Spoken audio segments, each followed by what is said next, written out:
Hey everybody, welcome back to the Airsoftology Q&A show, the show that answers all of your airsoft questions. I'm your host, Jonathan Higgs, and another chocked full video. I got a few quick updates. And by the way, I've been listening to you guys and gals. If you want to skip ahead or jump around, I do have all the timestamps down below. And now YouTube, if you're on desktop, will it'll show you the chunks, the segments. I don't think it does it on mobile quite yet. So if you want to check it out, if you're mobile, just hit the go to the actual description box and you'll see and you can jump ahead. But I do have a few quick announcements before we jump in. They're actually quite important before we get to your question. So first up, I want to tell you, we have a big Black Friday sale going on at the web store. If you guys and gals don't know, I do have a morale patch store. I make custom morale patches. I've got these like cool tactical dogs. Got the tactical corgi. I got the John Wick pit bull.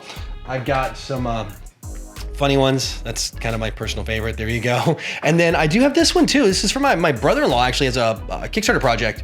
He just launched it. And these are like these baby dragons. If I can get the thing to focus for me. There you go. It's kind of cute, kind of cool. I did an overrun. I made these patches for his Kickstarter and did those. Also, by the way, this Black Friday, so actually starting right now as you're watching this video and going forward, if you place an order of 2 patches or more, you're gonna get one of these thrown in for free. So if you do a patch order of 2 or more, anywhere, you're gonna get a Christmas Classic Corgi tossed in for free in that order. So that's gonna run through the Black Friday weekend, probably a week until the next episode of this drops. So you definitely wanna jump on that if you've been holding off on the store to pick up some cool patches for the holidays. These things make great stocking stuffers.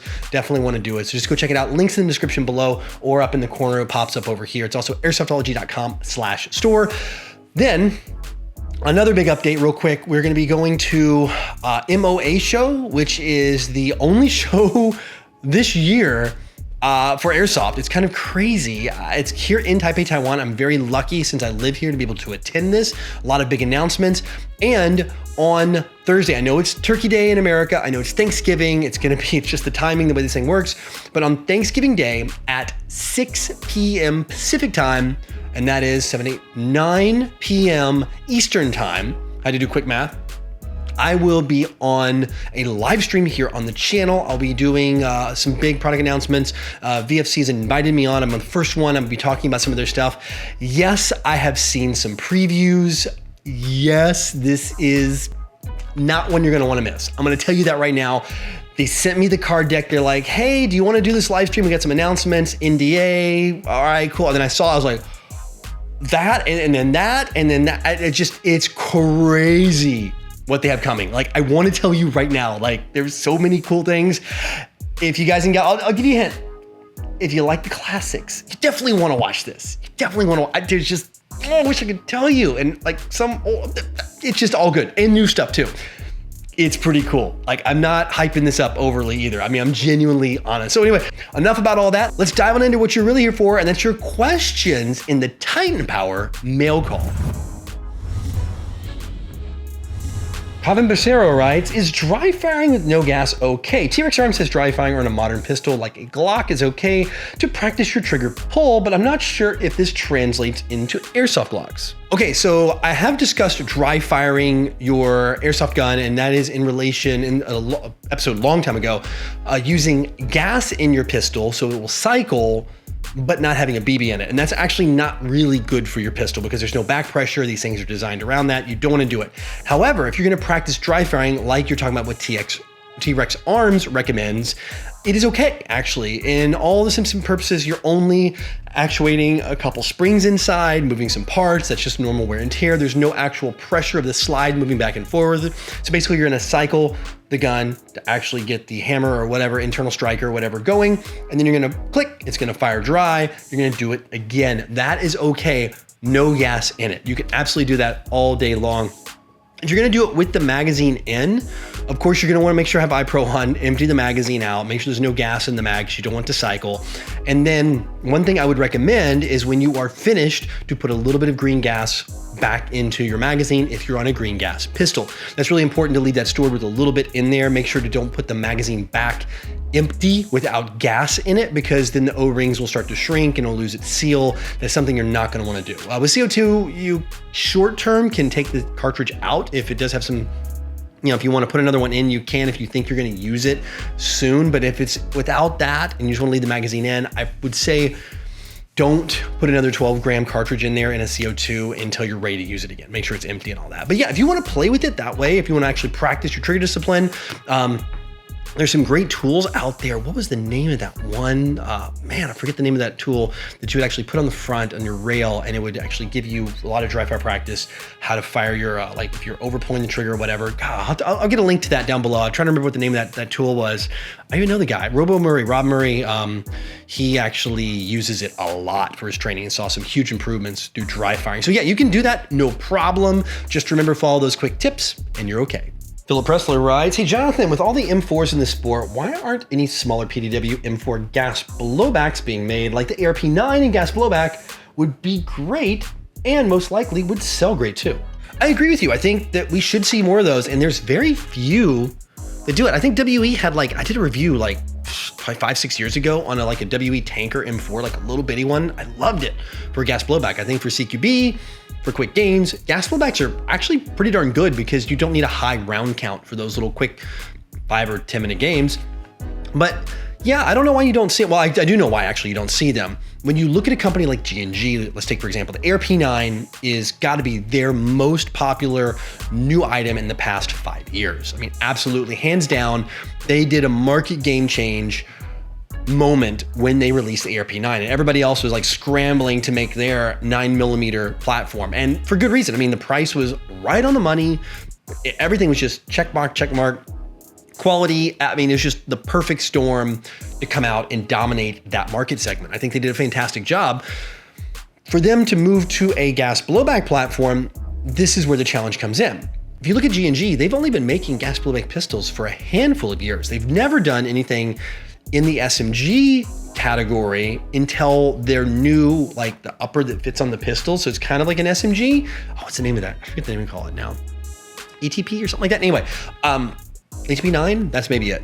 But they've never made an M4 gas blowback. So for them to move to that market, they would have to actually really get into something that they've never made before. And that's a lot of engineering work to step into the gas blowback market and get into a GBBR M4 like that, an M4 platform, and then have to make it so it's on a PDW platform, so the bolt shorter and all that. I mean, there's a lot of challenges, a lot of reinventing the wheel, not using non-standard parts. So G&G would have to throw a lot of engineering dollars, mold costs, which is every part has to have a special mold. There's a lot of investment in that, when they could be using that money to pump out more ARP9s and sell the heck out of them. And that's a very popular gun and it's great.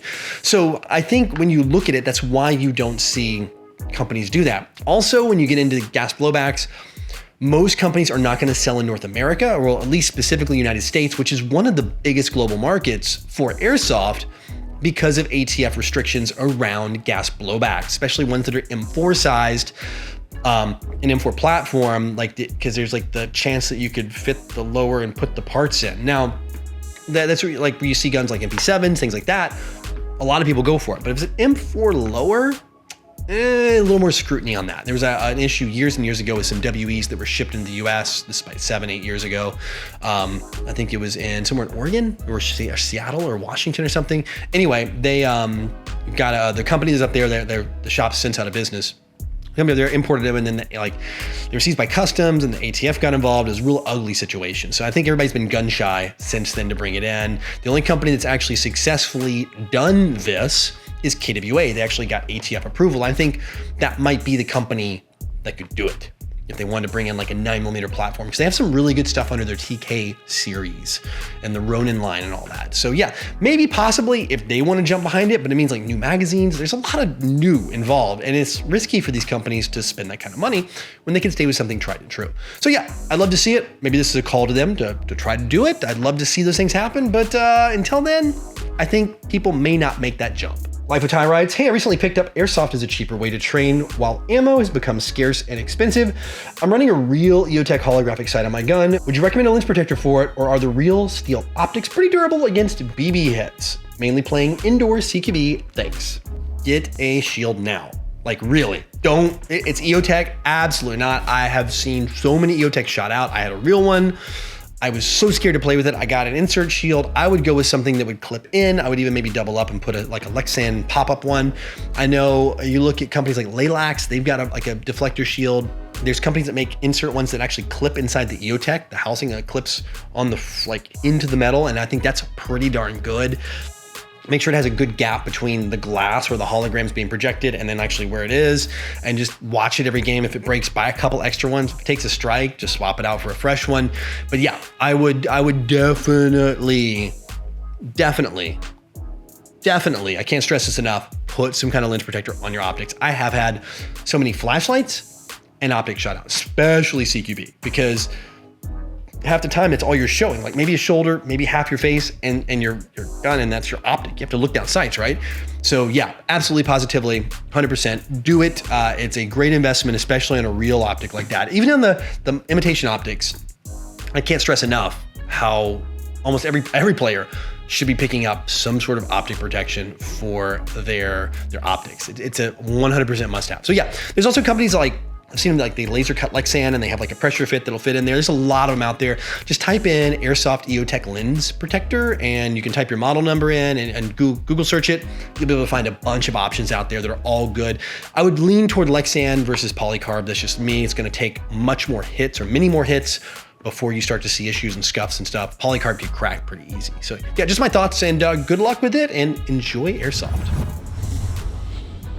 All right, that's it for questions this week, which means it is time for the Code Red headsets video recommendation of the week. And this one, as always, comes from you guys and gals in the comment section. But this one, I had to give credit. It's like shameless self-promotion, which I always do approve. This one comes from the Airsoft Tech. And he was like, hey, I'm going to throw my hat in the ring. And you know what? I know this channel. I know the guy. He does good content. He's been around for a while. And I love his tech stuff. He's like the opposite of me. He dives so deep into the technical stuff. And the video I'm highlighting here is his triple sector gear TSG, instead of DSG, TSG build. One of the wildest builds I've seen. He's doing a lot of these crazy custom stuff. He also explains, he has some great videos from many years ago, 4, I think, years ago, that talk about shimming and the proper way to do it. He talks about everything in the gearbox. There's so many things that all those deep technical questions, he does a fantastic job of walking you through it. Now, the videos are long, but they need to be long. I mean, you're talking about these how-tos, like shimming is an art as much as it is a science. I mean, you really got to figure it out. It's not like, oh, you put these here and you like this one here and this one here and it's done. No, it's like, you got to try it. There's like a way to know if it's right. Like it doesn't, like every single gun is different when you shim it. So there's definitely an art and a science combined to it.